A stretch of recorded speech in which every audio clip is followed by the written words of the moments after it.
काल जिथून सोडलो तिथून सुरू करू आपण. ठीक आहे. एक नवीन स्टुडंट दिसत आहे फक्त. बरोबर तिचे यायचे.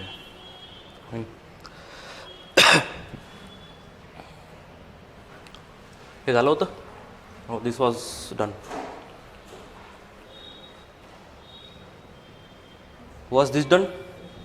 हे झालं होतं का. मोस्ट लॉजिकल रॅशनल नव्हतं झालं बहुतेक.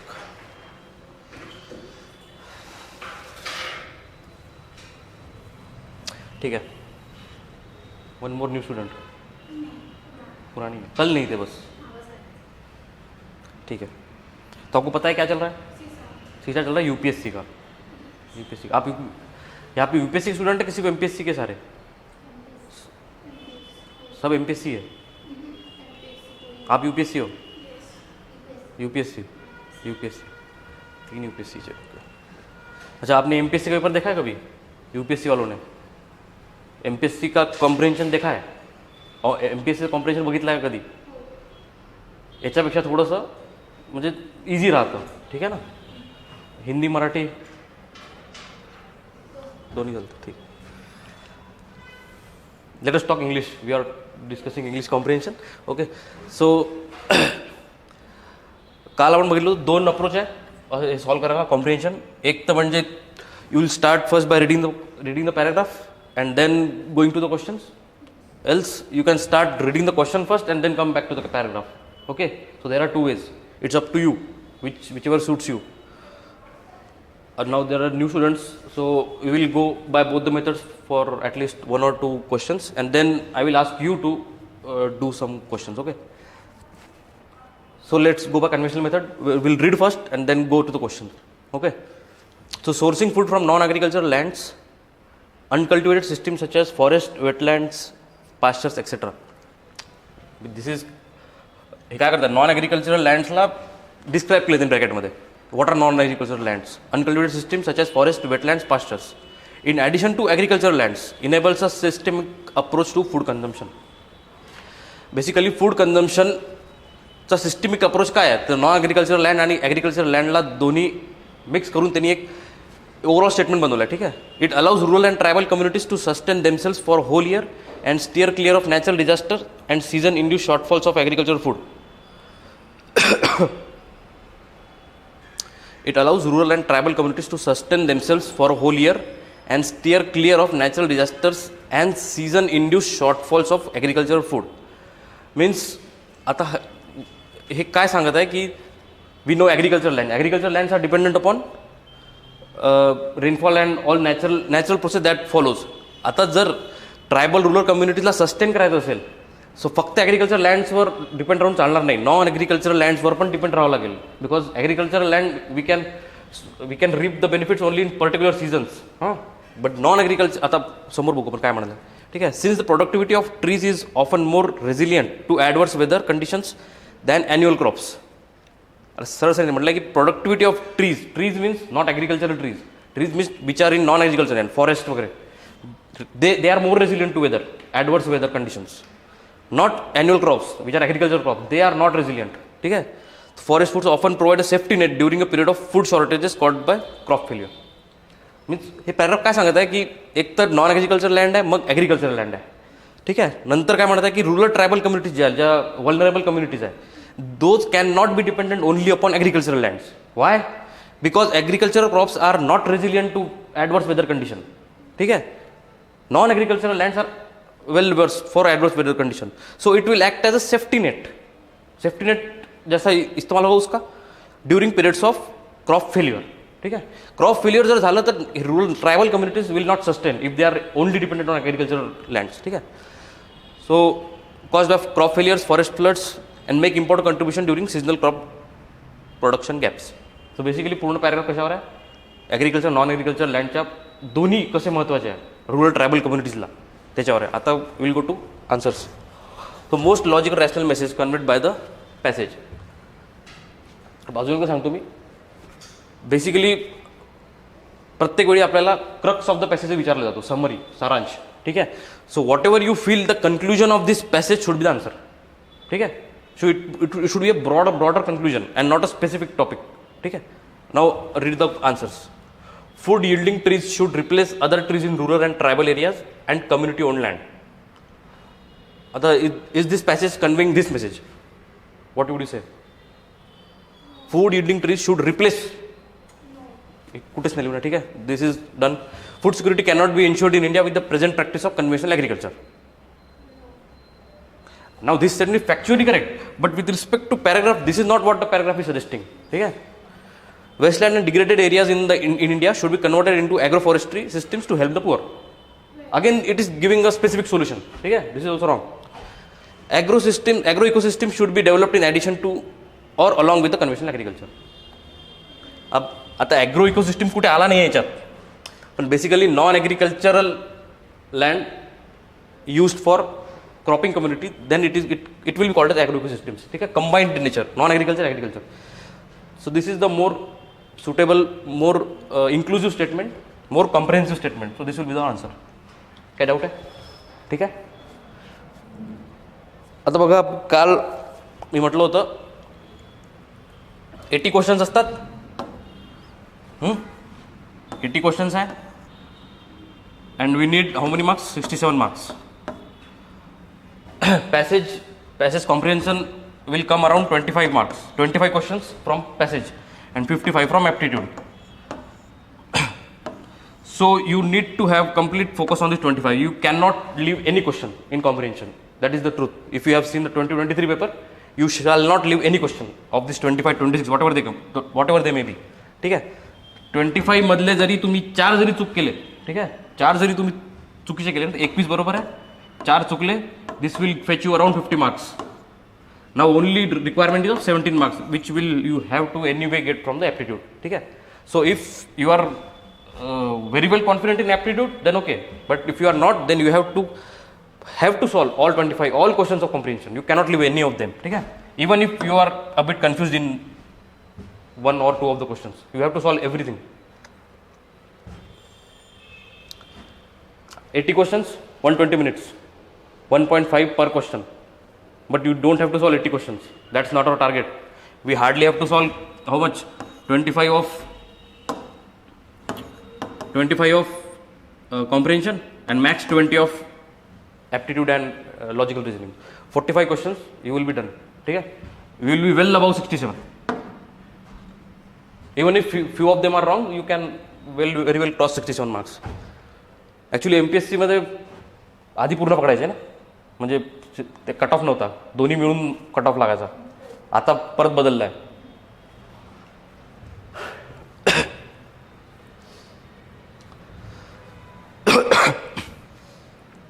Again we will go by conventional method and next we will follow the unconventional. ठीक है.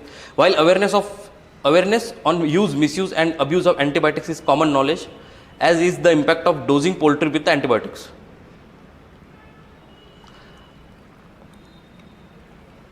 ये कुछ समझा इसमें का? कहीं समझ ले इसला? While awareness of use, misuse and abuse of antibiotics is common knowledge, as is the impact of dosing poultry with antibiotics. हा पॅसेज जो आला होता ना, हा करंट अफेअर्स रिलेटेड पॅसेज आला होता. ॲक्च्युली पोल्ट्रीमध्ये काही प्रॉब्लेम झाले होते, पोल्ट्री इंडस्ट्रीमध्ये प्रॉब्लेम झाले होते. तेव्हा ॲनाल्जेसिक वगैरे अँटीबायोटिक्स दिल्या होत्या डॉक्टरांनी, वेटरनरी डॉक्टरांनी पोल्ट्रीसाठी. पण पोल्ट्री ओनर्सनी काय आयडेंटिफाय केलं की this is not only analgesic, this is also increasing the mass of chicken. ठीक आहे. So irrespective of disease they were giving antibiotics to increase the mass and increase the production. And that had environmental impact of and म्हणजे त्याच्यामुळे effect होत होता पोल्ट्रीवरच नाही तर जो तो कन्झ्युम करेल त्याच्यावरही. ठीक आहे. सो त्याच्यावर पॅसेज होता आणि हा 2023चा आहे ना, हा मागच्या वर्षीच गोष्ट आहे. ठीक आहे. So awareness of use, misuse and abuse of antibiotics, common knowledge, impact of dosing poultry with antibiotics. The environment impact of antibiotic manufacturing companies not treating their waste has scarcely been discussed at any length. आता पहिले तर सांगितलं की पोल्ट्रीमध्ये अँटीबायोटिक्सचा misuse होत आहे and we people are not aware about it. मग त्यांनी दुसरं स्टेटमेंट हे म्हटलं की environment impact of antibiotic manufacturing companies जे ट्रीट करत नाही त्यांचं वेस्ट, जे अँटीबायोटिक बनवत आहे, waste is not treated and we are not discussing it. म्हणजे काय खूप लिंक नाही या स्टेटमेंटमध्ये. ठीक आहे. But still we have to. Pollution from antibiotic factories is fuelling the rise of drug resistant infections. ठीक आहे, म्हणजे एक तर हे ट्रीट करत नाही आहे वेस्ट, त्याच्यामुळे पोल्युशन होत आहे. And it is giving rise to drug resistant infections. The occurrence of drug resistant bacteria surrounding the pharma manufacturing plant is also well known. आता we will go one by one. Logical message from the passage. It is necessary to put proper effluent treatment protocols in place.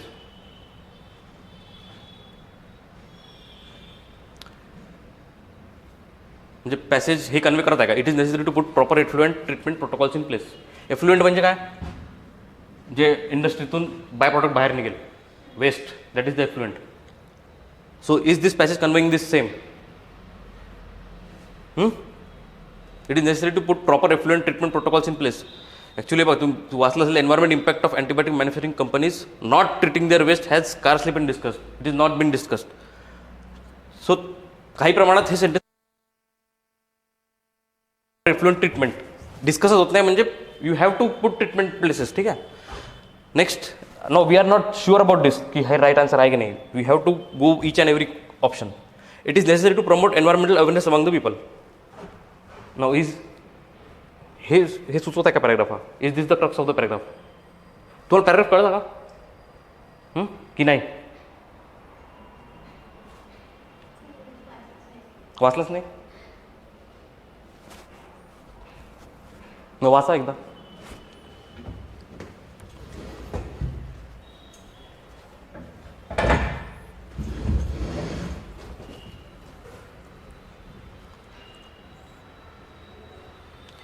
पहिला इथपर्यंत काय म्हणत आहे तो?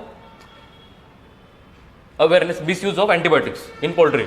मग म्हणत आहे जे antibiotic manufacturing companies आहे, आता यांना जास्त काम भेटलं ना, इथे मिसयूज होत आहे तर. पण हे आपल्या जे वेस्ट निघत आहे कंपनीतून त्याच्यावर लक्ष देत नाही. They are not treating their waste. ठीक आहे. आणि म्हणून काही ड्रग रेजिस्टंट इन्फेक्शन्स होत आहे. ठीक आहे. हे एवढंच सांगितलं पूर्ण याच्यात. काय ठीक आहे ना. We will, I am asking about B. Is this the crux of the passage? It is necessary to promote environmental awareness among the people. ते कुठे एन्व्हायरमेंटल अवेअरनेसचा वाटतंय तुम्हाला? एन्व्हायरमेंट अवेअरनेसबद्दल बोलत आहे पॅराग्राफ? नाही. This cannot be the answer. Next, spread of drug resistant bacteria cannot be done away with as it is inherent in modern medical care.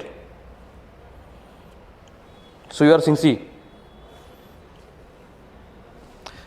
काय म्हटलं? Spread of drug resistant bacteria cannot be done away with, म्हणजे बिलकुल negative statement आहे. म्हणजे हे ज्यांनी म्हटलं occurrence of drug resistant bacteria and it cannot be done away with, such negative statement generally are not the answers. ठीक आहे. You cannot go with this statement. Drug resistant बॅक्टेरियावर काम सुरू आहे, टेक्नॉलॉजी बनत आहे. इथे कुठंच लिहून नाही की it should be done away with. And neither the paragraph is conveying the same. Spread of drug resistant bacteria can not be done away with, म्हणजे हे करूच शकत नाही आपण. ड्रग रेजिस्टंट बॅक्टेरिया होणारच आहे आणि याच्यावर काही उपायच नाही आहे असं म्हणत आहे sentence. But this is not what the paragraph is saying. And even if तुम्ही जर पॅराग्राफ वाचलाही नाही ना, तरी पण हे सेंटेन्स रॉंग असेल. ठीक आहे ना, कारण फॅक्च्युअली रॉंग स्टेटमेंट आहे. Next, pharma companies should be set up in remote rural areas away from the crowded towns and cities. म्हणजे कन्क्लुजन काय लिहाल तुम्ही पॅसेजचं? ते आन्सर आहे. आता हे कन्क्लुजन लिहाल का तुम्ही? Pharma companies should be set up in remote rural areas. कुठेच असं काही आहे नाही. ते कुठेही सेटअप केलं तर एफ्लुएंट निघणारच आहे, त्याच्यावर पोल्युशन होणारच आहे. ठीक आहे ना. सो this is also not the answer. Only answer J eliminate होत नाही ते हेच आहे. ठीक आहे ना. काही प्रॉब्लेम आहे? काही डाऊट आहे?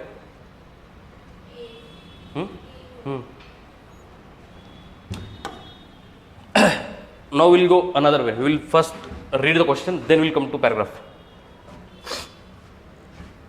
ठीक आहे. Crux of the passage. To become a global power, India needs to invest in universal quality education. Factually correct statement है. कहीं wrong है जब? नहीं है.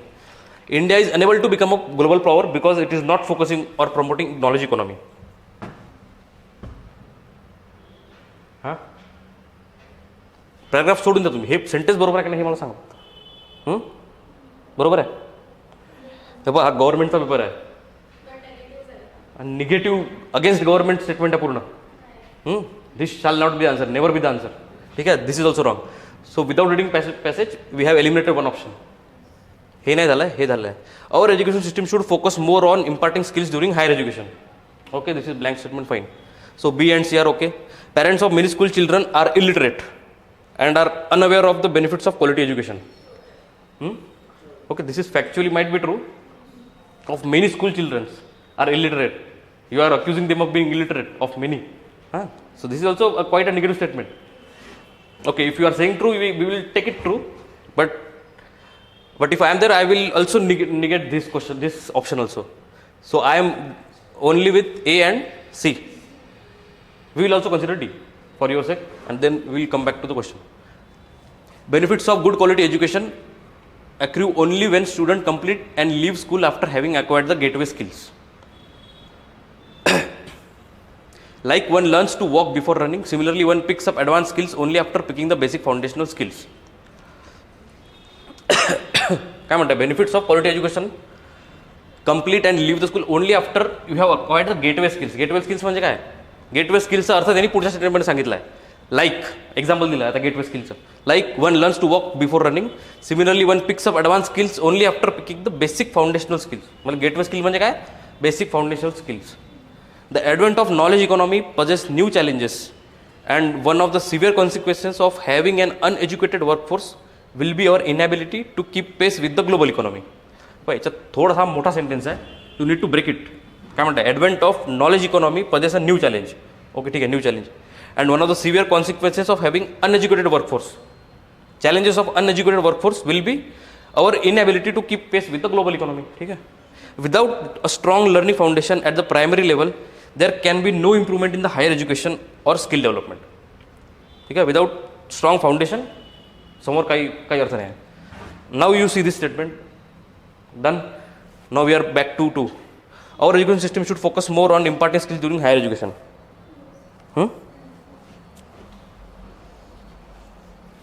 हे आन्सर आहे? No, this is not the answer. मी इथे 2 वेळा सांगितलं मी. These are basic foundational skills. School education, gateway skills, basic foundational skills. Without strong learning foundation at primary level there can be no improvement in higher education. कशावर focus आहे पूर्ण paragraph? School एज्युकेशनवर, basic foundational एज्युकेशनवर. How can this be the answer? Our education system should focus more on important skills during higher education. हे तर बिलकुलच wrong आहे पॅसेजच्या हिशोबाने. तुम्ही एकदा पॅसेज वाचला तर ओनली आन्सर इज दिस. ठीक आहे. So by not reading the paragraph also you have eliminated 2 options. And sometimes it may happen that now you are left with 2 and the moment in paragraph you find that one is wrong, you can skip the paragraph, no need to read and go ahead. Okay, again we will follow the same. Most logical implied about the basically same questions are the same.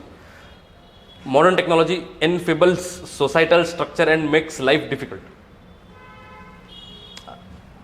हे बहुतेक समजणार नाही. इनफिबल societal structure वगैरे, पण हे तर समजून modern technology makes life difficult. Now is this correct और factually correct statement आहे की रॉंग आहे? करेक्ट आहे. हां, modern technology makes life difficult. हे करेक्ट आहे. हां, दिस इज रॉंग. खतम. हे वाचायची गरजच नाही आहे. Modern life is full of uncertainties and endless difficult choices. May be true, may be false, we don't know. We are influenced by the opinion of others and have no courage to follow our own convictions. Maybe true, maybe false. We cannot eliminate this also. In our lives, having too few choices may not be a good thing, but having too many can be equally as difficult.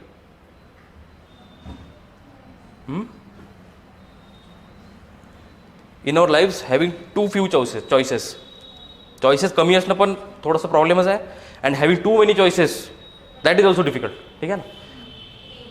This is also maybe. We have only eliminated only first option. ठीक है. 3 are still in the game. Now paradox of choice is illustrated by the story of Burdian's ass. आता paradox of choice वगैरे म्हणजे चॉईसच्या बद्दल paragraph आहे. ठीक आहे. Paradox मतलब काय म्हणतात त्याला मराठीत? अंतर्विरोधी.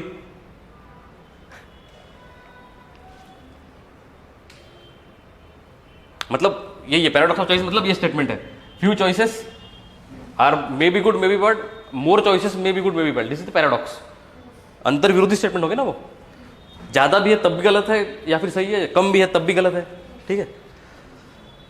Gene Buridan, century philosopher, wrote about free will and inability to choose due to numerous choices and uncertainties.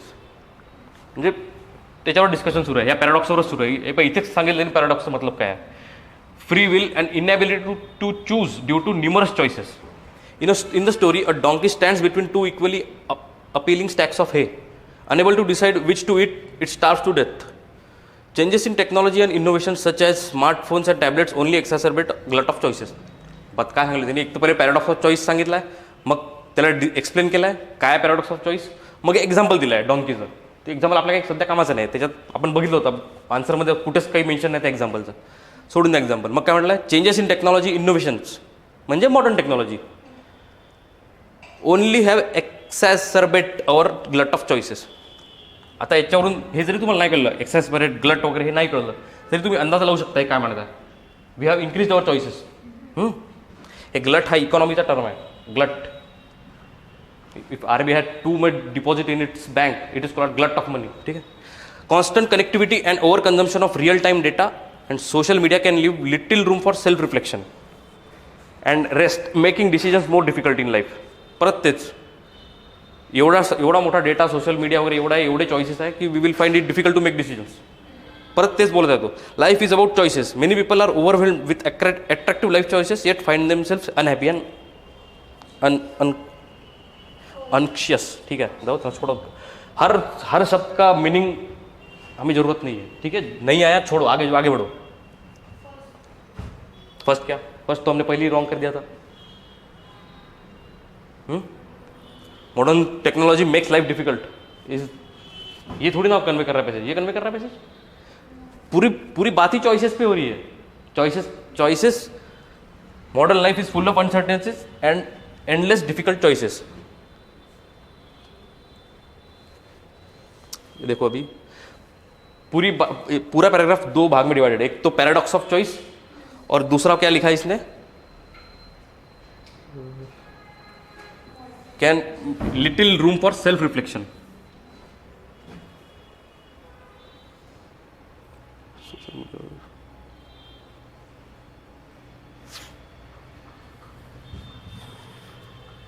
Okay, ठीक है, this we will stay with this for now.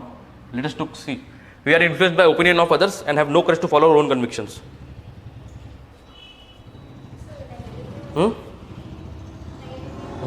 मतलब ये भी पैसेज ये कन्वे नहीं कर रहा है कि वी विल नेवर, मतलब हरदम हम दूसरे के भरोसे भी रहेंगे. In our life having too few choices may be a good thing, but having too many can be a difficult. अब problem is between B and D. Confusion इसमें अभी पूरा कंफ्यूजन है, कुछ नहीं समझ में आ रहा है अभी. बस जब दो सेंटेंस में कंफ्यूजन हो तो हमें क्या करना है, कौन सा स्टेटमेंट कंप्रेहेंसिव है, ओवरऑल स्टेटमेंट है, थोड़ा ब्रॉडर स्टेटमेंट है, ये हमें देखना है.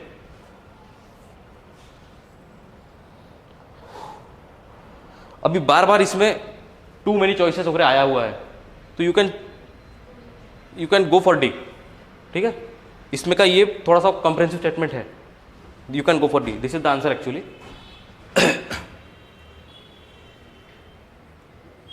ये भी थोड़ा सा एक्सट्रीम स्टेटमेंट नहीं हुआ, full of uncertainties, endless difficult choices वगैरह. एक्सट्रीम हो गया स्टेटमेंट है, यही थोड़ा सा मतलब ब्लैंड स्टेटमेंट है. ठीक है,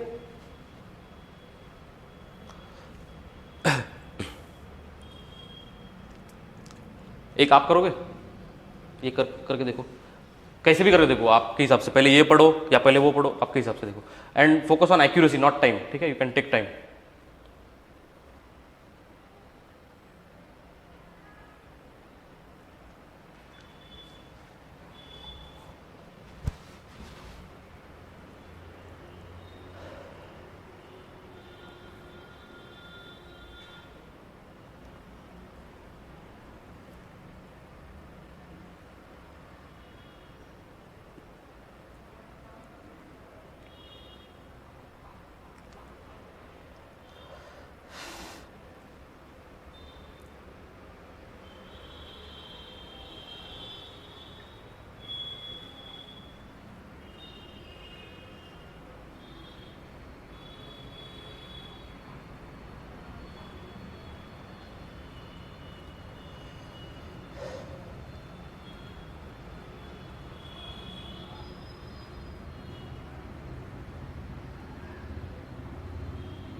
हो गया?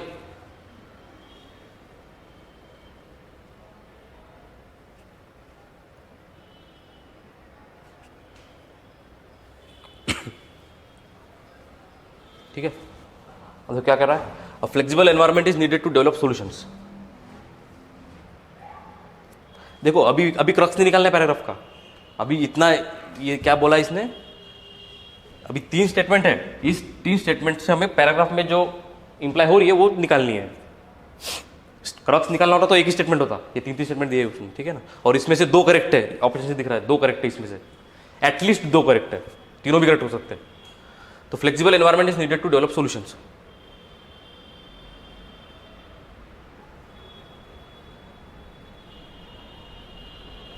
Even if you have not read the paragraph, even if you don't know what is the paragraph about, to develop solutions we need a flexible environment. अब ये स्टेटमेंट ट्रू है फॉल्स है? Rigid environment में, environment मतलब हर बार झाड़पत्ती मत सोचो, एनवायरनमेंट मतलब our habitat, our everything in our habitat, economy भी आ गया उसमें, हिस्ट्री भी आ गया, ज्योग्राफी आ गया, सब आ गया। We need a flexible environment is needed to develop a solution whatever may the solution is. काय आहे म्हणजे हे राईट आहे की रॉंग आहे पहिलं स्टेटमेंट? फ्लेक्सिबल एनवायरमेंट मतलब you cannot take decision, you cannot develop solutions in rigid environment. Rigid मतलब for example in the company, if you are not able to freely express your own ideas to any problems और solutions that may be asked by your bosses, you will not able to generate new ideas if you are not if you are in a rigid environment. But if you have that flexibility around you की हो बा मी हे करू शकतो ते पण करू शकतो, तर आपलं माइंड हे थोडंसं ओपन होतं and we can develop solutions. So basically हेच म्हणणं आहे, flexible environment is needed to develop solutions. This is true, universally true statement आहे, यू कॅनॉट निगेट इट. ठीक आहे. आता household needs customized solutions, तर we don't know about this. You have read the paragraph and innovations in financial technology are required. No basically 1 का answer आहेच. ठीक है, मतलब आंसर मे बी ए सी और D. Now we have read the paragraph. So tell me, second, household needs customized solutions.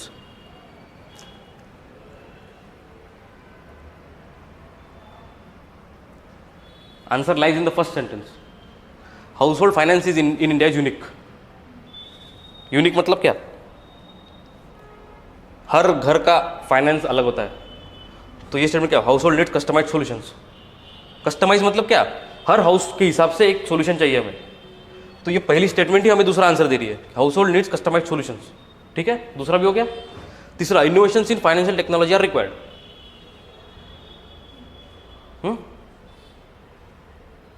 मतलब 2 तो हो गए, 2 आंसर है. यहां तक दिक्कत है कुछ? 2 तो हो गए, तो 1 and 2 और 1 2 3. अब थर्ड है, innovations in financial technology are required. Paragraph में ये कहा गया है कि इनोवेशन चाहिए फाइनेंशियल टेक्नोलॉजी में.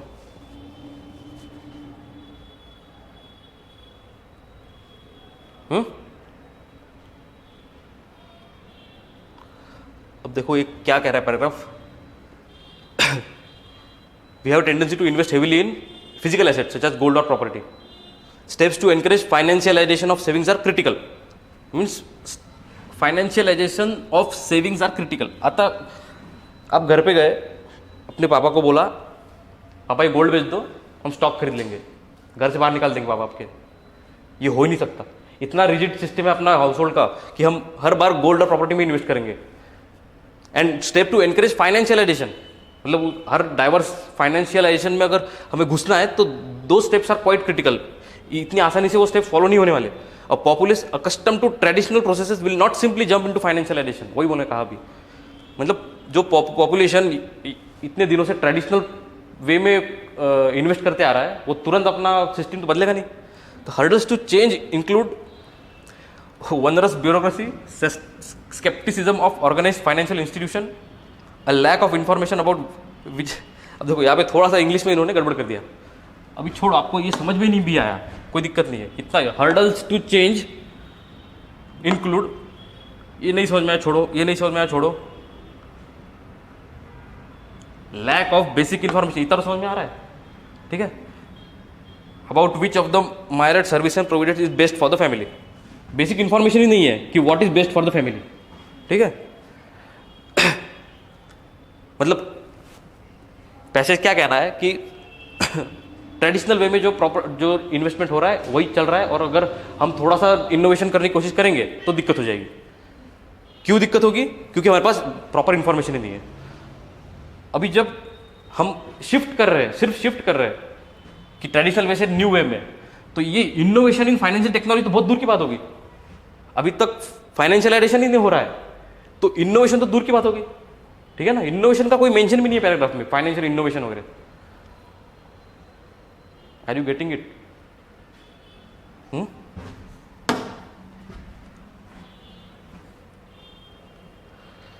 देखो ये थोड़ा सा ये पैराग्राफ थोड़ा सा डिफिकल्ट था, मैं मानता हूँ, क्योंकि ये थोड़ा सा इसमें इकोनॉमी का, देखो मैं पहले भी कह रहा हूँ कि आपका जीएस का नॉलेज इधर काम में आएगा पैराग्राफ में वगैरह। बहुत बार पूरा जीएस का पैराग्राफ ही डाल देते हैं, तो आप ये कर सकते हो कि डायरेक्टली आंसर लिख सकते हो क्वेश्चन देख के। अगर आपको ये पैराग्राफ अगर थोड़ा सा भी समझ में आया कि ये समझ लो कॉन्स्टिट्यूशन का एक पैराग्राफ है, फंडामेंटल राइट्स के ऊपर पैराग्राफ है, आप सीधा क्वेश्चन पे जा सकते हो।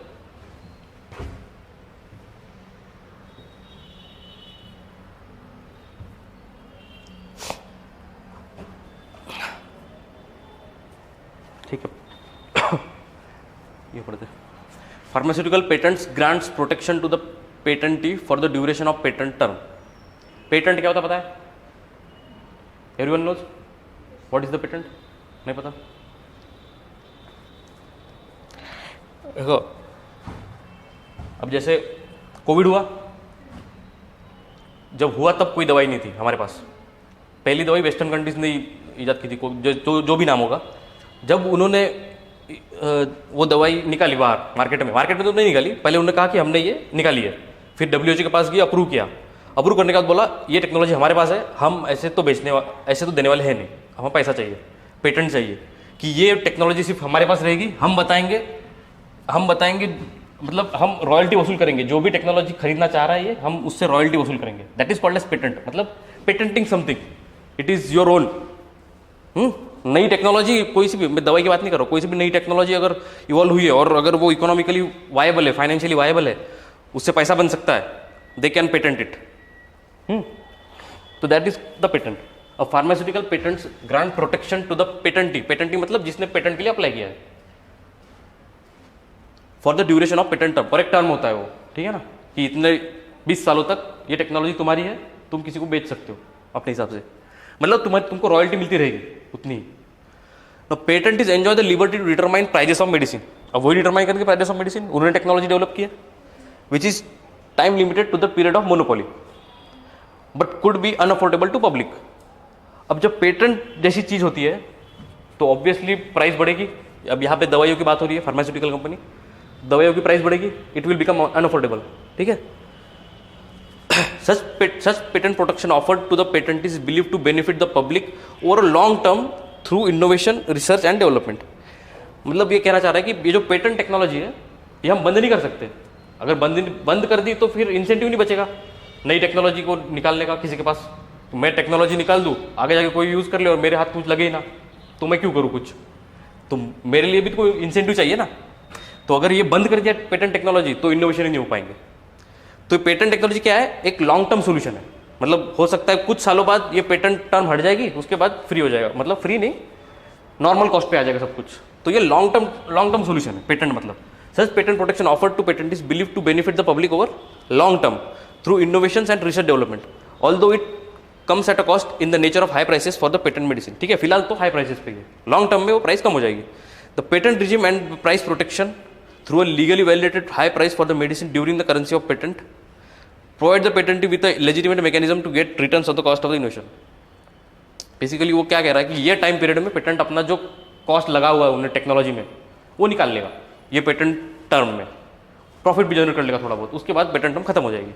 बेसिकली पूरा पैराग्राफ किस पे है? पेटेंट, फिर उसके कारण जो अनअफोर्डेबिलिटी हो रही है, प्राइजेस बढ़ रहे पेटेंट के कारण।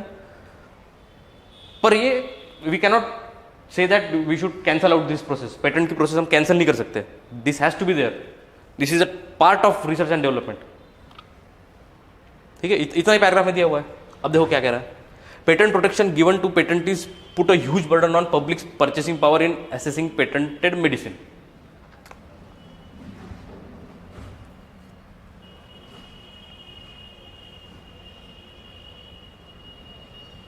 क्या कह रहा है वैसे sentence?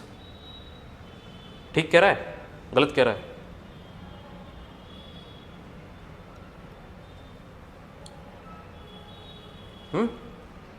Patent protection given to patentees puts a huge burden on purchasing power. क्या हो रहा है? अनअफोर्डेबल हो रहा है ना, वही तो कह रहा है ये. तो this is right. So one is right. We are left with only two options, 2 और 4. 3 को चेक करने की भी जरूरत नहीं है. क्या बोल रहा है? Dependence on other countries for pharmaceutical products is a huge burden for developing and poor countries. अभी कहीं भी मेंशन है पैसेज में ये चीज? Dependence on other countries of pharmaceutical products is a huge burden for developing poor countries वगैरह, ये कहीं मेंशन है क्या पैराग्राफ में? पैराग्राफ सिर्फ पेटेंट और उसके प्रोज एंड कॉन्स के बारे में बात कर रहा है. तो ये तो आंसर नहीं होगा. हो गया, अपना आंसर निकल गया 1 and 4. फिर भी देख लेते हैं. Providing medicine to the public at affordable prices is a key goal during the public health policy design in many countries. अब देखो ये स्टेटमेंट फैक्चुअली तो करेक्ट है. क्या कह रहा है? Providing medicine to the public at affordable prices during public health policy design. अब government public health policy design करेगी तो अफोर्डेबल प्राइसेस ही रखेगी. तो ये तो फैक्चुअली तो करेक्ट है, लेकिन इसके बारे में पैसेज नहीं है. पैसेज ये नहीं कह रहा. पैसेज तो पेटेंट के ऊपर है पूरा. तो पहला हो गया. और चौथा, government needs to find an appropriate balance between rights of patentees and the requirements of the patients. ये तो क्रक्स है पैराग्राफ का. अगर क्वेश्चन आता कि क्रक्स ऑफ द पैसेज, तो ये क्रक्स था. Government needs to find an appropriate balance between rights of patentees and requirement of the patients. मतलब पेटेंटीज का भी अपना कॉस्ट ऑफ जो भी लगाया उन्होंने टेक्नोलॉजी डेवलप करने में, वो निकलना चाहिए, और पेशेंट्स लोगों को भी अफोर्डेबल मेडिसिन मिलनी चाहिए. ये गवर्नमेंट का काम है, वो बैलेंस आउट करना. तो ठीक है, 1 and 4. तो ये पेटेंट अब इतने डिफिकल्ट पैराग्राफ शायद एमपीएससी में नहीं आते, लेकिन यूपीएससी में ये है. अभी क्या करें, कुछ नहीं कर सकते. एक और भी है, बहुत भयानक पैराग्राफ है वो, तो मतलब किसी को समझ नहीं आया था, आएगा आखिरी में. अब एक काम करते हैं, इधर आते डायरेक्ट. आपको क्या सही लग रहा है, पहले ये पढ़े कि पहले क्वेश्चन पढ़े? पहले क्वेश्चन पढ़े फिर इधर आए. ठीक है. Protection of privacy is not just right but it has value to the economy.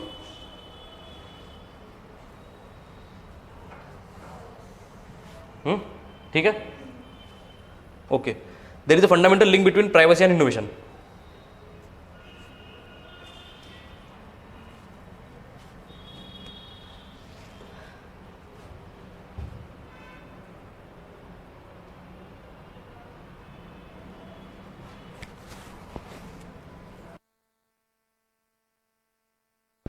Correct है वो भी. There is a link between privacy and innovation. जितना हमारा माइंड फोकस्ड रहेगा एक चीज़ में, प्राइवेसी मिलेगी हमें, उतना हम ज़्यादा सोच पाएंगे, उतना हम ज़्यादा इनोवेट कर पाएंगे. ये तो मतलब एक फिलोसफी का एक एग्जाम्पल है. और ये कह रहा है कि protection of privacy not just right but it also has economic value. ठीक है. तो मैं अपने हिसाब से बिना पैसे देखे हम आंसर सी कर सकते हैं, लेकिन ऐसा नहीं करना है. वो वैसा तब कब करना है ये मैं आपको बताऊंगा. 1-2 एग्जाम्पल है, आगे आएंगे तब मैं बताऊंगा आपको. ठीक है. India should ensure the growth of digital economy while keeping personal data of citizen secure and protected. ठीक है. पर्सनल डेटा प्रोटेक्शन ये बहुत न्यूज़ में है आजकल, इसलिए वो प्राइवेसी वगैरह आ रही है बीच में. India should ensure the growth of digital economy while keeping the personal data of citizen secure and protected. No one will innovate in a surveillance oriented environment और इन अ प्लेस. ठीक है. ये दूसरा स्टेटमेंट ही बता रहा है. देखो क्या कह रहा है. No one will innovate in a surveillance oriented environment. Surveillance oriented मतलब उसके ऊपर कंटिन्यूस एक फोकस तरीके से ध्यान रखा जा रहा है, मतलब उसका डेटा खंगाला जा रहा है. क्या आखिरी में वही कह रहा है. और in the place where an individual's personal information is compromised. मतलब डेटा प्रोटेक्शन नहीं है उसके पास. You cannot innovate in such situation. तो ये स्टेटमेंट करेक्ट हो जाता है उसे. The fundamental link between privacy and innovation. ठीक है. और ये तो करेक्ट है ही. तो आप यहाँ तक भी पैसेज छोड़ दो तो आंसर आप सीख कर सकते हो, आगे निकल सकते हो. फिर भी देख लेते एक बार. The ultimate control of data must reside with the individuals who generate it. ठीक है. They should be enable to use, restrict और monetize it as they wish. Therefore data protection laws should enable the right kind of innovation, one that is centric to privacy policy. ठीक है. इसमें कुछ है नहीं. ये पैराग्राफ आसान था वैसे बाकियों से. फिर से ऐसे आते हैं. अब आप ऐसा कह रहे हो तो what is the crux of the passage, वही है क्वेश्चन. ठीक है. Enrolment in schools and colleges is high but there is no quality education.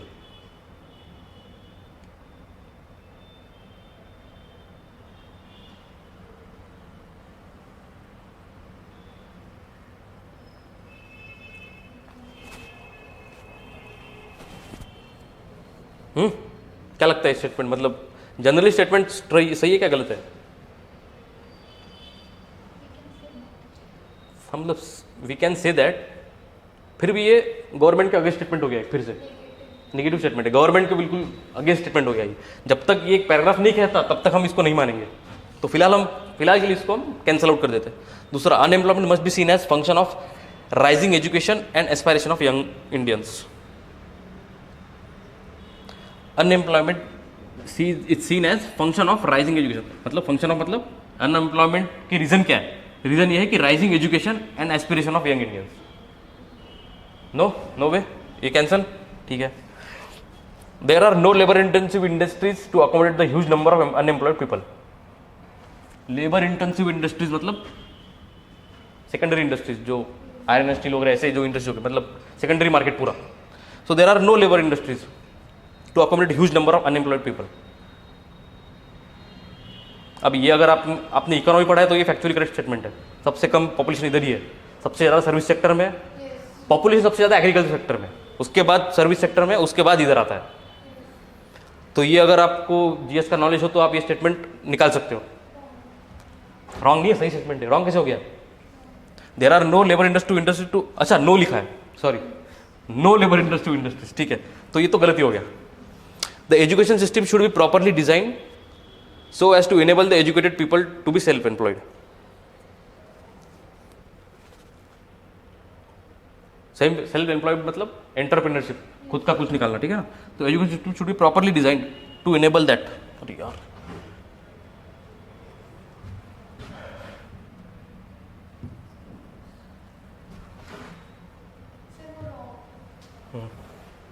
Education system should be properly design to enable self employment, ठीक है। मतलब ये भी अपन ठीक समझते फिलहाल। तो अपने कितने कैंसिल हुए? 2 कैंसिल हुए, नहीं कितने, 3 कैंसिल हुए। ये भी कैंसिल हुआ, ये भी कैंसिल हुआ, ये भी कैंसिल हुआ, यही बचा डी। अब चेक करते एक बार। In India while the unemployment rate is frequently used, unemployment rate is a frequently used measure of poor performance of the economy. Unemployment rate से हम इकोनॉमी का परफॉर्मेंस निकालते हैं, ठीक है ना। तो under conditions of rising school and college enrolment it paints an inaccurate picture. तो क्या कह रहा है कि अनएम्प्लॉयमेंट रेट, अब देखो हमारे यहाँ एक सर्वे होता है, लेबर फोर्स सर्वे आपने सुना होगा, उसमें सब निकालते हैं, working population, unemployment rate, work और क्या क्या निकालते हैं उसमें, वुमेन परसेंटेज वगैरह सब कुछ निकालते हैं उसमें। तो वही बात हो रही है। Unemployment rate is frequently use to measure poor performance of our economy. Under conditions of rising school and college enrollment, it paints an inaccurate picture. मतलब ये क्या कह रहा है?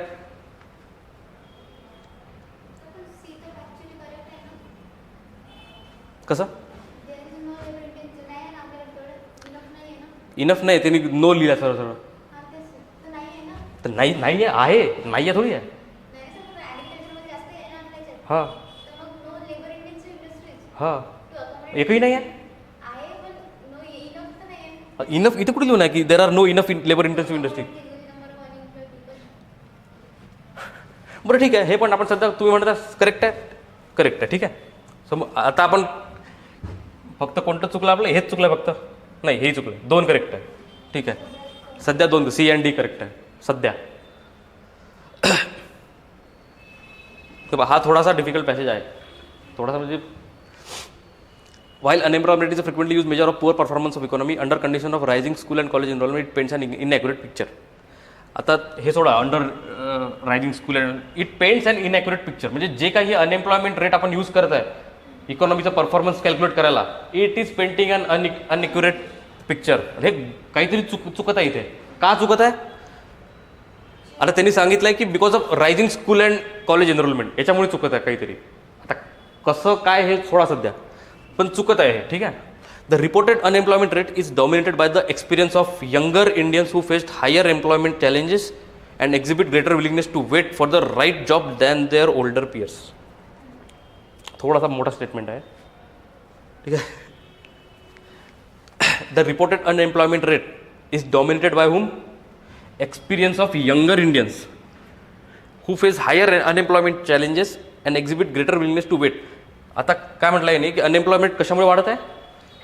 यंगर इंडियन्स जे सध्या म्हणजे जो भेटेल तो जॉब करायला तयार नाही आहे. ते कोणता जॉब करायला तयार आहे? त्यांच्या स्टेटसला भेटणार, त्यांच्या एज्युकेशन लेवलला भेटणार असा जॉब करायला तयार आहे, नाही तर वेट करायला तयार आहे ते. Unlike their older peers. पहिले तसं नव्हतं. पहिले जो जॉब भेटला तो घेतला, असं काम होतं ना पहिले. आता तसं नाही आहे. आता ते काय म्हणत आहे, unemployment rate is high because of whom? Because of younger Indians were facing who exhibit greater willingness to wait. Wait करायला तयार आहे पण एम्प्लॉय व्हायला तयार नाही आहे. The unemployment challenge is greater for people with secondary और higher education and rising education levels inflate the unemployment challenges. अब बताओ आंसर.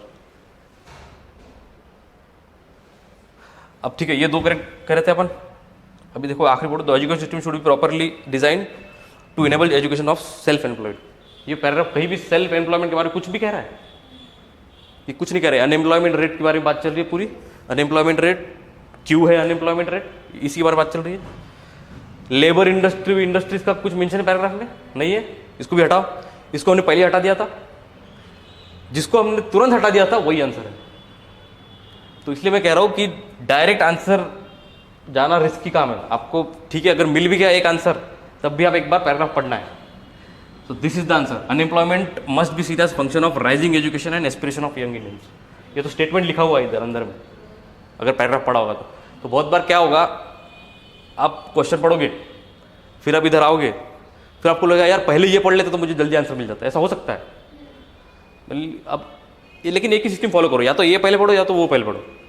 बार बार इधर इंटरचेंज मत करते जाओ. अब यहाँ पे अपन कर रहे हैं ताकि आपको अंदाजा लगे कि इसमें क्या हो रहा है, फिर आप चूज कर सकते हो. ठीक है, प्रॉब्लम तो नहीं कुछ इसमें. चले आगे.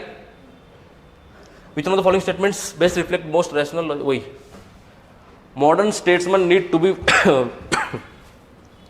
well trained in scientific methods and philosophical thinking to enable them to have a better perspective of their roles, responsibilities and goals.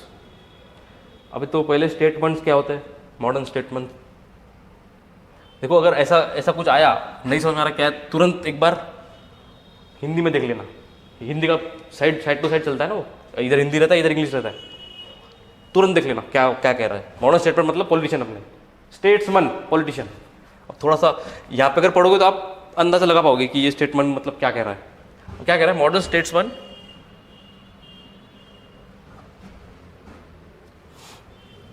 Need to be well. Statesman कहो या फिर पॉलिटिशियन भी कह सकते हो, या फिर गवर्नमेंट से रिलेटेड, स्टेट से रिलेटेड, स्टेट के मेन, स्टेट से related. Modern statement need to be well trained in scientific methods, philosophical thinking to enable them to have a better perspective of their roles, responsibilities and goals. क्या लगता है fact right है? मतलब कोई इसमें ज़रा दिमाग में जरूरत नहीं है, ब्लैंक स्टेटमेंट है. It is not desirable to have government managed by empirical statement unless well mixed with others who are grounded in learning and reflect wisdom.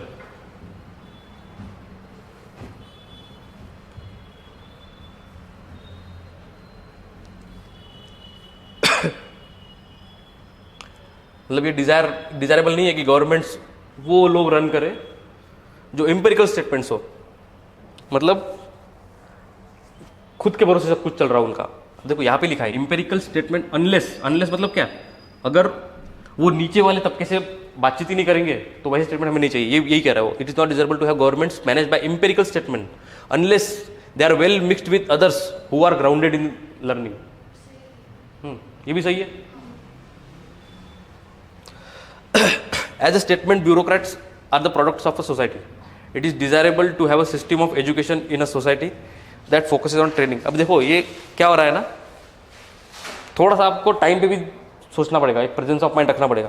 ये बहुत बड़े बड़े ऑप्शन है यहाँ पे, लगभग पैराग्राफ पढ़ने जितने बड़े हैं. तो इस सिचुएशन में हम पहले पैराग्राफ पढ़ना शुरू करना चाहिए. अब ये उस टाइम पे अपना माइंड कैसे चलेगा उसके ऊपर है. ठीक है ना, जरूरी नहीं कि वैसा ही करो, आप नॉर्मल कंडीशन में भी जा सकते हो अगर टाइम हो आपके पास. तो सब कुछ टाइम का खेल है. ठीक है, पर टाइम पे आपको सोचना पड़ेगा कि हमें पहले पैराग्राफ रीड करना है या पहले ये.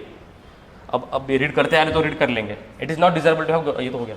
As the statesman bureaucrats are the product of society, it is desirable to have a system of education in a society that focuses on training its citizens in scientific method and philosophical thinking from a very early age.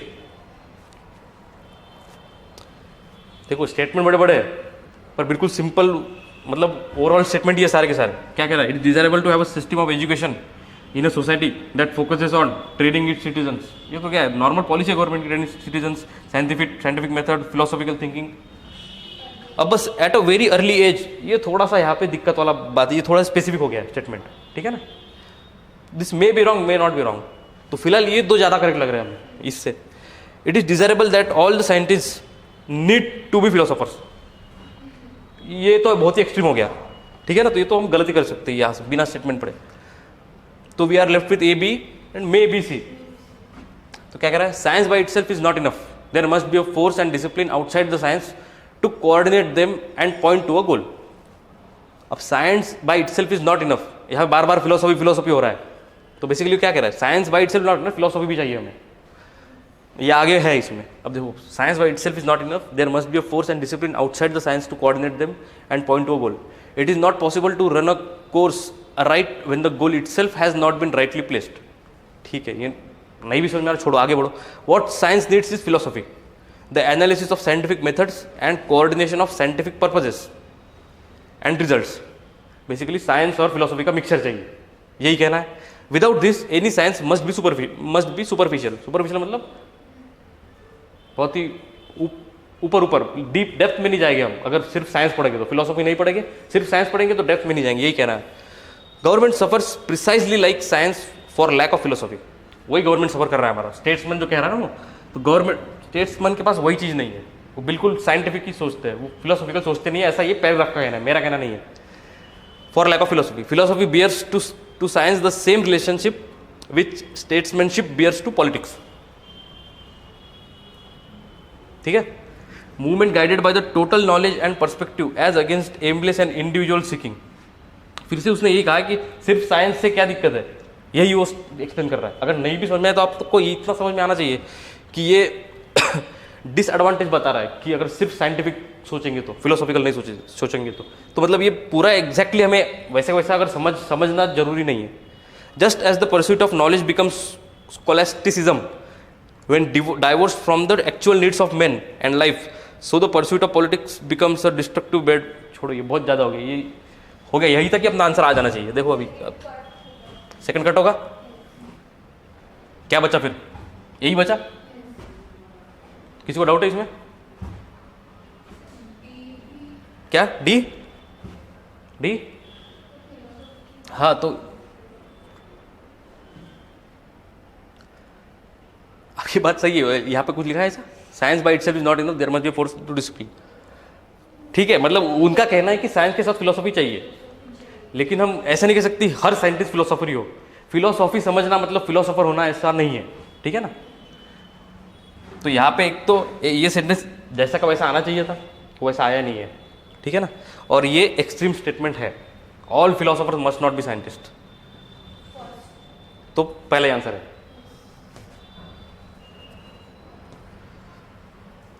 ये आखिरी होगा, ये सबसे difficult है। देखो आप पढ़ो,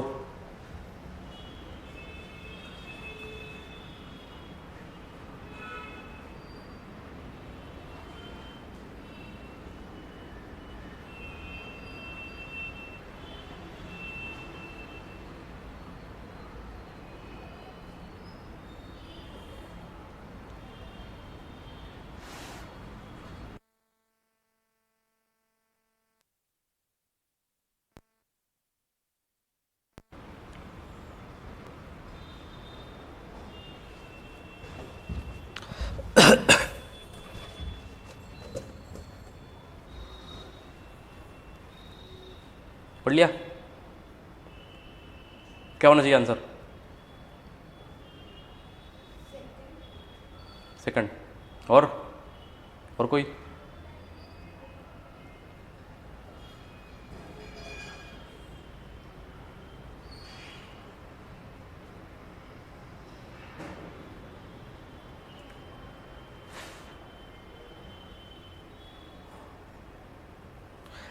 ठीक है, क्या कह रहा है? The last end of the state is not to dominate men nor to restrain them by fear. मतलब उनको डोमिनेट नहीं करना है, हमें जकड़ के नहीं रखना है, ठीक है। Rather it is to free each man from fear that he may live and act with full security without injury to himself और हिज नेबर। मतलब ऐसा सिस्टम क्रिएट करना है कि वो फियरलेसली लिव, मतलब फियरलेसली जिए लाइफ, बिल्कुल ये सोचे बगैर कि बाजू वाला क्या करेगा मेरे साथ वगैरह, मतलब सोशल ऑर्डर मेंटेन हो। ठीक है ना, आप यहाँ पे बैठे हो, आपको डर है कि पीछे वाला आपको मार देगा, बिल्कुल सोशल ऑर्डर मेंटेन है। ठीक है ना, तो वही ये कह रहा है, ऐसी सोसाइटी बननी चाहिए कि free man from fear that he may live and with full security. अब देखो बार बार क्या हो रहा है, restrain them from fear, free the man. The end of the state, I repeat, is not to make rational beings into brute beast and machines. छोड़ो ये नहीं,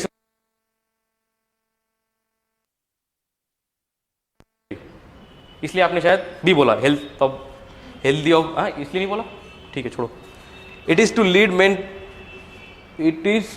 man to live by and to exercise a free reason that they may not waste their strength in hatred, anger, guile and nor act unfairly towards one another। अब देखो जितना हमने देखा है paragraph में, ये पैराग्राफ पर्सनल सेफ्टी के बारे में बोल रहा है क्या? बोल रहा है? कहा है पर्सनल सेफ्टी, कहा है इसमें? कहा है?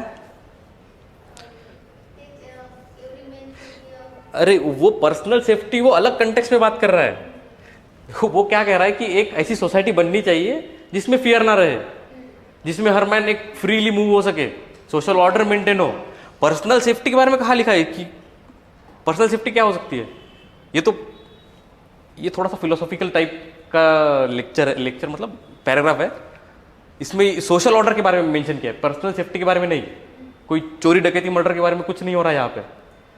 ठीक है ना, it is to restrain them from fear, to free each man from fear.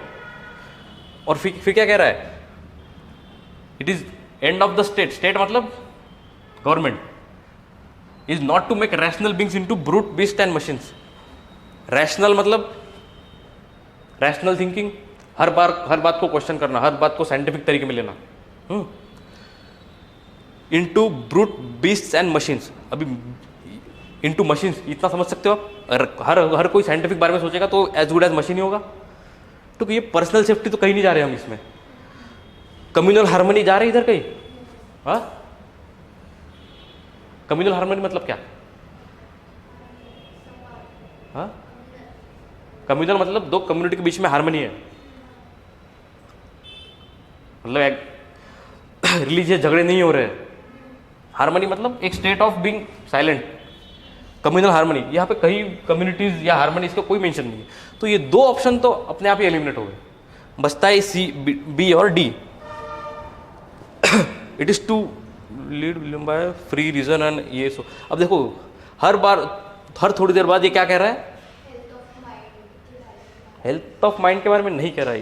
देखो अभी तक आंसर की आई नहीं है, लेकिन मैक्सिमम जो लोगों ने आंसर दिए है वो लिबर्टी दिया हुआ है, और कुछ लोगों ने आंसर बी दिया हुआ है। लेकिन मेरे हिसाब से आंसर डी लिबर्टी होना चाहिए। अभी पता नहीं यूपीएससी क्या करेगा, पर I think answer to be liberty. देखो बार बार ये क्या कह रहा है? Restrain from fear, free each man. Liberty मतलब क्या है? Freedom, free each man with full security. फिर क्या कह रहा है? To enable their minds and body to function safely, वो भी एक फ्रीडम का ही पार्ट है। फिर क्या कह रहा है? फिर से फ्री रीजन, 3-4 बार ये फ्री फ्री फ्री आ रहा है। इसके कारण मुझे लग रहा है कि आंसर लिबर्टी होना। ये सबसे डिफिकल्ट पैराग्राफ था पूरे पेपर में का, सबसे छोटा लेकिन सबसे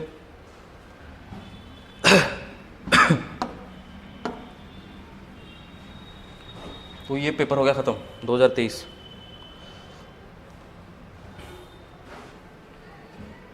आपने देखा था पहले कभी पेपर? ये मतलब यूपीएससी का पेपर देखा सी सेट? हाँ, आपने अटेम्प्ट दिया है कभी? नहीं दिया है? अच्छा, टाइम है आपको। देखो थोड़ा सा तो डिफिकल्ट है यूपीएससी के पैराग्राफ्स एमपीएससी के हिसाब से, ठीक है ना, you have to admit that. पर अभी हम दो अप्रोचेस देखे, एक तो पहले पैराग्राफ पढ़ा, फिर क्वेश्चन आया, फिर क्वेश्चन पढ़ा, पैराग्राफ आया। आपको जो सही लगता है आपको उसकी प्रैक्टिस करनी पड़ेगी, वो तो है ही। और बात पे ये समझ लो आप कि हर एक वर्ड का मीनिंग जानना जरूरी नहीं है। और पैराग्राफ को 2-3 भाग में तोड़ दो, एक ऐसा लिंक बनाओ, ये क्या कह रहा है अभी इसमें तो नहीं कर सकते, ये थोड़ा सा क्रिटिकल पैराग्राफ हो गया, लेकिन इसमें हम कर सकते थे। जैसे कि ये कह रहा था कि science by itself not in the, मतलब पहला पोर्शन तो यही कह रहा था कि साइंस और फिलोसॉफी होना चाहिए। फिर दूसरे पार्ट में इसने कहा कि ऐसा नहीं है, गवर्नमेंट में तो बिल्कुल ही नहीं है, और फिर नहीं है तो उसके फिर दुष्परिणाम डिसएडवांटेजेस क्या है उसने ये बताया।